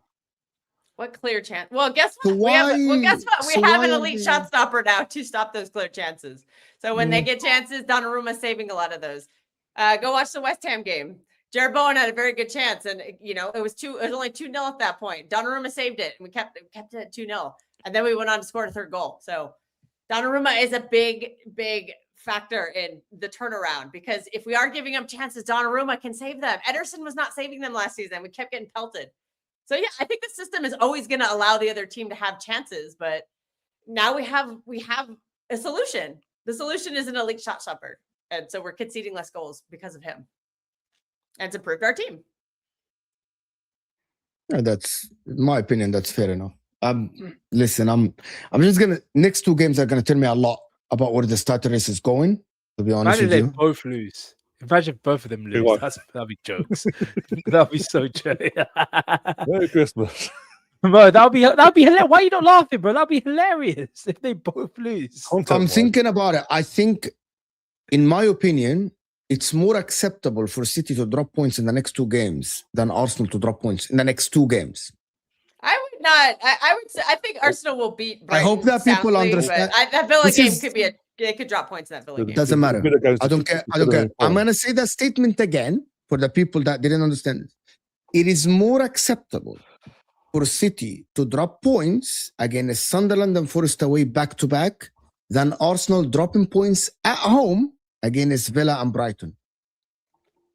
I think Villa would be the bogey one, or the one I would look at. Doesn't matter. I think they'll slap. No, I don't know. I don't think so. I think it's what you're trying to say is that it'd be more accepted by the wider audience if City would have dropped points over Arsenal. I'm talking about for me. For me, if City drop points, right, against Sunderland or Nottingham Forest, it is expected and it's okay, right? But if Arsenal, especially after losing to Villa away, you need to compensate by beating them at home. I'm not saying because of how you drop. That'd be tricky. That's gonna be their trickier game, though. Villa are not scared of the Emirates. They went in there and Villa derailed their title race a couple of years ago. If Villa are able to beat Arsenal and to beat you, Ryan, at their ground, you should be expecting your team to win against them. Oh yeah, 100%. I expect it. It's whether the players when they cross that. Is it acceptable for you if you drop points in one of these two games? No. That's my statement. And I don't know why some people are saying that is crazy. For Man City, if they drop points, for Man City, if Man City collect 4 points out of the next 6, especially because after this they play Chelsea at home, it is acceptable. I don't think it's bad at all. But again, Mo, because I've grown up more likely to drop points to Sunderland than I've grown up in an era of the George Graham 91, 98 with Wenger, 2002, 2004 title winning teams. These are the teams. If you want to win titles, you not just beat the teams you should be beating, but the big games at home you need to be winning. against the teams No, that I don't think the around big games. I don't think the big games matter, unless you say that Villa are a big game or Brighton. I'm saying no, that Villa is Brighton. We should be beaten. Villa anyway. is probably, especially because you lost against them. Last minute as well. Hard. Well, Villa are a very good team that I think people just want to not talk about that they're how good they are. They've won 10 straight games. That's Are what they I'm going to saying. win the It'd be- title? I think it'd be No. a Are they tough going to game, win the but I'd like title? to No, check they that. Are lack they the depth to win Are the they going title, to? but they're still. Are they going to finish third? I could see them finishing fourth. I think is their ceiling. I think they just don't have the depth. They're just a I- pain I in the strongly ass. I'm think gonna they're say going to go something. for the Plateau Europa out, League. yeah. If They Villa do finish this. above Liverpool and Chelsea, there need to be questions about the Liverpool team and the Chelsea team, including the managers. But Mo, apart from Unai last season, they Emery is the took highest of the True. three managers, Especially though. when they didn't score in their first 7 games. the season before. And look at yeah. how they've turned it around. Unai Emery is a Yeah, very see, good but the manager. season- Because season- people keep talking about, oh, but Villa are winning a lot of games and Liverpool have had a bad season and City are for Villa have not scored in the first 7 games. So you cannot talk about a blip. 5. That is an awful blip. Was it Yeah, first I 5? think Hang that on, I need Villa a will fact run check out of this. gas. Hang on, They wait a don't minute. have Yeah, any that's gas. seven. Wait a minute, That's wait a seven. I think it was 7. PSR has Villa. ruined another team. It might be 7 in all comps, but I don't know. Let me have a look. No, they've won 10 in a row in all comps. No, start the No, season. no, they the got first- lost so start of Oh, the to badly in start that the season, I think relegation. it was the first 5. 1, They didn't score in the 2, first 5 Premier League 3, games, if I remember 4. correctly. First 4 games of the league season, they didn't score. That's it. Oh, God. Yeah, And- that fucking Villa Newcastle game was that was the most boring game I think I've ever watched in my life. You wouldn't have thought looking at back that game with Villa we now, but it is what it is. But yeah, Villa, that team, like not last season, season before, when they first got in the Champions League, they were like this back then, this time of the season, and they dipped a little bit, but they've done enough because the teams around them weren't good enough to push them out of it. They got over the line, and they've got that experience. And Morgan Rogers, what a player he is! Mo, I just Mm. looked at their record right now. In their last 11 games, they've only lost 1. Yeah, they Villa? won 10 straight Mm. games. They would have gone 11 straight games What? in a row. Hold on. What are you talking? Yeah, Villa have are won on the a last 10 10-game winning games, streak right Ram. now. Villa have won the last 10 games. Oh, Yeah. Yeah, not plus here. that's counting Europa One, also. Yeah. 2, Villa have won the 3, last 10 games, Ram. 4, They are on 5, a 10-game winning streak. It's the first time since 1904. 10, Something like this. No, in the They're last very well. sorry, in their last 12 Premier League games, they've only lost 1. They could have been if they didn't give us that victory, they would have been on 12 games in a row with a win. That is crazy. That's crazy. Very, very good form. But again, it's a long season, and unfortunately, they don't have a lot of depth. And they're also. I think they're gonna go for Europa League. I think they're gonna try to win that because I think they want to Is he win the not in this trophy. competition after And all? Hold Unai on. Emery has won it how many times? You He's know, won it like, 4 or 5 four or times. five. I've just checked actually. I'm not I think- lying. I can see them sacrificing the Premier League to go for the Europa League because No, Europa Villa- League guarantees No, them no. Champions League. Villa Is it- have lost only 2 games, have won in the last 18 games, 16. I'm telling you, They have won 16 games. They're in very good No. form. bro. Let me And we do will have this. to play them No, again. home- So that's the last game of the season for us. So And I doubt let's, they're going to be in this form then. Guys, let me do Their this. home form is- sorry. German Chicken Wing is saying, thank you so much for the support, guys, in the chat. Appreciate you. Mo, how is this Arsenal now at home to Brighton and Villa easy compared to the City now away to 17th Forest and Sunderland? Come on now. I don't think you got my question. I'm expecting, if Arsenal are serious, I'm expecting Arsenal to win against Brighton and Villa. City away, you have won against Crystal Palace, which is fine. That's a very Again, tough place to play. So exactly they do not that. drop a lot of points. But I'm expecting Forest and Sunderland to give you a fight. So it was acceptable to me if you drop points in one of these 2 games, and I still will call you up there with Arsenal in the title race. But if Arsenal drop points against one of these 2 teams at home, that actually gives me a little bit of an alarm, a warning signing. Because if you drop points against Brighton and Aston Villa at home, that means you can drop points against Chelsea at home. I know you don't play them now, but you can drop points against Liverpool at home. You know what I mean? If you drop points against Villa, And you did drop points. that means you might drop points against Liverpool. That might come to the Emirates, and because you play them in like 4 or 5 weeks, if I'm not mistaken. That's 3rd coming of up soon. 3rd of Jan. And Exactly. Liverpool are playing better. Two To and a their half weeks. You credit. see what I'm talking about? Like it's Are we? okay if you drop if you drop up 2 points against a Sunderland, especially German chicken wing after the winning streak that you had. Have an 8-game winning streak now, City. So it's okay to have a blip against a Sunderland 7. So it's okay to have a blip. You know what I mean? So it is okay to have a blip against one game here against a Sunderland where they're like, maybe it's not going your way against a Forest when it's not going your way. They're packing the 18. You're like the game ends in a draw or something. But for Arsenal, I believe because in the last 7 games, they already dropped points in 3 games of them. If I'm an Arsenal fan, I would be expecting a back-to-back wins. Also, is City away to Forest at the weekend? Yeah, we're City at ground. the City ground. So that's another factor. It's obviously And that's what I mean. They're away back-to-back away games, and Arsenal are home back-to-back. So that's another, in terms of the City ground, that's another factor. As we all see, that is a very old school fan. All stands on top of the pitch. The fans will be there. They'll be raucous. I think is it a late kickoff? I can't remember that one. So 12:30 kickoff. Early too. kickoff. Oh, I'm That's an early dreading kickoff. I was going to say, if it's nighttime kickoff, that will be. That's Imagine 4:30 in the morning for me. Imagine if you lose as well, Kel. Oh, I have no. gotten up many times last season at 4:30 in the morning to watch my team have me shit. The early kickoff. I'm getting old, man. This is not. I gotta move. I can't do these 4:30. And remember, guys, City have won and kept 4 clean sheets in the Premier League. 3 of them were at home. So you're expecting City to win these games. The game that is different is Crystal Palace. And I love the confidence. It's you are confident that you're going to beat Palace, which is fine. A lot of people are confident. I thought we were going to drop point. I thought that'd be a draw. Like, I know you're confident about beating Sunderland, which is fine. Anyway, listen, people. I feel better about Sunderland. Or I feel better about Forest, sorry. The Sunderland game, I think we might drop points there. We might. Because I think when they came to the Etihad, they set up in a back 5, and I don't think they'll do that at home. And they're very good at home. So, and actually, speaking of keeper, they have a very good keeper. So we'll see what Pep Guardiola comes up with. If anything, though, I trust Pep Guardiola to find a solution because he is by far the best manager in the sport. Anyway, I want to thank everyone that joined us. Thank you guys for joining us. Appreciate you, Ryan, for joining us. We're going to check on past the Ram stand, guys, in the description. Big up, Ram. Are you streaming soon? Yeah, I am. I had the flu last week, so I've been unwell. So yeah, I will be streaming very soon as well. Don't worry, I'll be back with the content. Yeah. Okay. True City fan, Patrick as well. And guys, I'm 2 subscribers away from actually 47,900. So like the video. Let's get to 200 likes before we end, guys. Thank you so much. I'm gonna actually.